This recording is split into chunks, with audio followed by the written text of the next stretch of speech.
আসসালামু আলাইকুম everyone, this is Rabeya. সবাই কেমন আছেন? আলহামদুলিল্লাহ আমি অনেক ভালো আছি। সকাল সকাল ঘুম থেকে উঠেই হাঁসের ডিম আর সাথে দেশি মুরগির ডিম সিদ্ধ বসিয়ে দিলাম। ডিমটা সিদ্ধ হয়ে যাওয়ার সাথে সাথেই হচ্ছে যে নামিয়ে লাল শাক ভাজি করার জন্য গরম তেলের মধ্যে পেঁয়াজ আর কাঁচামরিচ ছেড়ে দিলাম। পেঁয়াজ আর কাঁচামরিচ একটু ভাজা ভাজা করে নিব। সকালটা খুবই ব্যস্তময় সকাল যায়। সকালে আমি চোখে কিছুই দেখি না, চোখ বন্ধ করে করে কাজ করি। ঘুম যেন চোখ থেকে সরতেই চায় না। তো যাই হোক, পেঁয়াজটা একটু ভাজা ভাজা হয়ে গেলে তার মধ্যে লবণ দিয়ে দিলাম পরিমাণ মতো। এরপর দিয়ে দিচ্ছি শাকটা আমি রাত্রেই হচ্ছে যে সিদ্ধ করে রেখেছিলাম, এর জন্য আমার এত প্যারা হয়নি। এখন শুধু বাগার দিয়ে নিতেছি। শাকটা হতে হতে এই পাশে আমি তরকারিটা মাখিয়ে নিব, কারণ আজকে আমি ধুন্দুল দিয়ে বেলে মাছ রান্না করব। আর বেলে মাছটা ভাজার থেকে এইভাবে মাখিয়ে রান্না করলে বেশি ভালো লাগে। এই মাছ ভেজে রান্না করলে মাছের স্বাদ আর ঘ্রাণ দুটোই চলে যায়, এর জন্য আমি মাখিয়েই বেশিরভাগ রান্না করি। তো পরিমাণ মতো আদা রসুন বাটা দিয়ে দিলাম, তারপর দিয়ে দিলাম হলুদ গুঁড়ো, এরপর মরিচের গুঁড়ো দিয়ে দিতেছি পরিমাণ মতো, ঝাল অনুযায়ী যে যতটুকু ঝাল খায়। তারপর দিয়ে দিব 1 চামচ ধনিয়া গুঁড়ো। সব মশলা দিয়ে দেওয়ার পর তেল দিয়ে আমি হচ্ছে তরকারিটা ভালো করে হাত দিয়ে মাখিয়ে নিব। তেলটা আমি এমনিতেই প্রথমে ঢেলে নিতে নিয়েছিলাম, কিন্তু না, হাতের মাপে আর কি। আমি সবসময় যেহেতু রান্না করি তার জন্য আমার একটু আইডিয়া আছে, এর জন্য হাতেই তেল নিয়ে তরকারিটাকে ভালো করে মাখিয়ে নিব, যেন সবগুলো মশলা সবগুলো তরকারিতে এবং মাছের গায়ে একদম ভালো করে লেগে যায়। আর এই মাখানোতেই তরকারিটা যেন অর্ধেক রান্না শেষ হয়ে যায় এমনভাবে মাখাতে হবে। মাখাতে মাখাতে আমি দেখতেছি তরকারিটার কালারটা কেন আসতেছে না, এরকম কালারটা হয় না। এরপর আমার মনে পড়ে গেল যে আমি লবণই দেইনি। আপনাদের কথা চিন্তা করতে করতে আমি লবণ দিতেই ভুলে গিয়েছিলাম। তারপর আমি পরিমাণ মতো লবণ দিয়ে আর একটু ভালো করে মাখিয়ে নিলাম। এরপর মাছগুলো সব তরকারি থেকে উপরে উঠিয়ে নিতেছি। মাছগুলো নিচে থাকলে হবে মাছগুলো ভেঙে যাবে, এর জন্য আমি সবগুলো মাছ উপরে উঠিয়ে একটা একটা করে সাজিয়ে রাখলাম।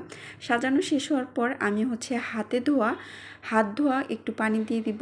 অল্প পরিমাণে পানি দিতে হবে, এত বেশি পানি না, কারণ ধুন্দুল থেকে অনেক পরিমাণের পানি বের হয়।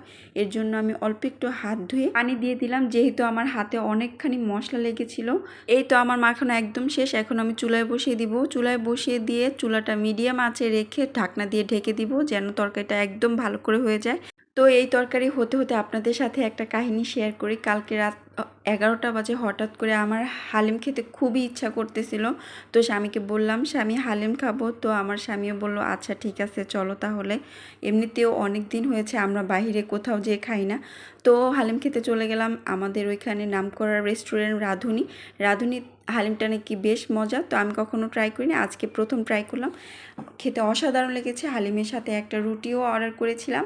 রুটির সাথে হালিমটা যেন মিলেমিশে ক্ষীর হয়ে গেছে। হালিমটা খেতে খেতে আপনাদের দুলাভাই বলতেছে যে বাসায় যেয়ে আর রান্না বাড়া করা লাগবে না, চাপ আর পরোটা অর্ডার দিই, এগুলো খেয়ে বাসায় যেয়ে নাক টেনে একটা ঘুম দিব, বাসায় যেয়ে আর কোনো ঝামেলা করবে না। তো আমি এই কথা শুনে তো মহা খুশি হয়ে গেছি। আমি বললাম, ওকে স্বামী, তাহলে তো আর কোনো কথাই নেই। আমি অনেক খুশি হয়ে গেছি। আসলে আমার চাপ খুব ফেভারিট খাবার। হোটেলের মধ্যে আমি কিছু খেলেই চাপটা খাই, তো আমার পছন্দ বিধায়ী আমার স্বামী আসলে আমাকে এই চাপটা অফার করেছে। বাসায় প্রায়ই চাপ এনে খাই, কিন্তু হোটেলে বসে চাপ খাওয়ার অভিজ্ঞতাই প্রথম। সব মিলে খুব ভালো লাগলো। এরপর হচ্ছে কথা বলতে বলতে আমার তরকারিও একদম হয়ে গেল। তরকারিটা আমি একদমই ঝোল রাখবো না, একদম শুকিয়ে ফেলবো তরকারিটা।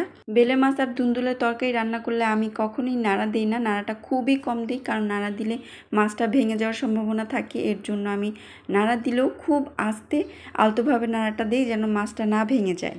আমার তরকারি একদমই হয়ে গেছে। আর ঘ্রাণটা যা আসছে না, যদি আপনাদেরকে বুঝাইতে পারতাম।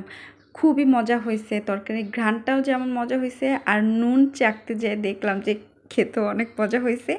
তো হচ্ছে আমি তরকারিটা একদম পোড়া মানে নিচে একদম একটু একটু লেগে গেছে, এই পর্যায়ে তরকারির চুলাটা নিভিয়ে দিব। এরপর হচ্ছে আমি আমার স্বামীকে খাবার দিয়ে দিব। তার জন্য বাটিতে হচ্ছে ভাত বাড়তেছি। ভাতটা গরম গরম বাড়া উচিত ছিল, ভুল করে ফেলছি। এরপর শাক দিয়ে দিলাম, তারপর তরকারি দিয়ে দিব। আসলে আপনাদের দুলাভাই একদমই খাবার নিতে চায় না, আমি জোর করে দিয়ে দিই, কারণ দুপুরের খাবারটা যদি একটু ভালো না হয়। আর হোটেলের পরিবেশ তো আপনারা সবাই জানেন, হোটেলের খাবার খেলে অসুস্থ হয়ে যাওয়ার সম্ভাবনা থাকে। এর জন্য হচ্ছে আমার কষ্ট হলেও আমি খাবার দিয়ে দিই দুপুরের জন্য। তো আজকের মতো এখানেই বিদায়। ভিডিওটা ভালো লাগলে লাইক কমেন্ট দিয়ে পাশে থাকবেন। সবাইকে আল্লাহ হাফেজ।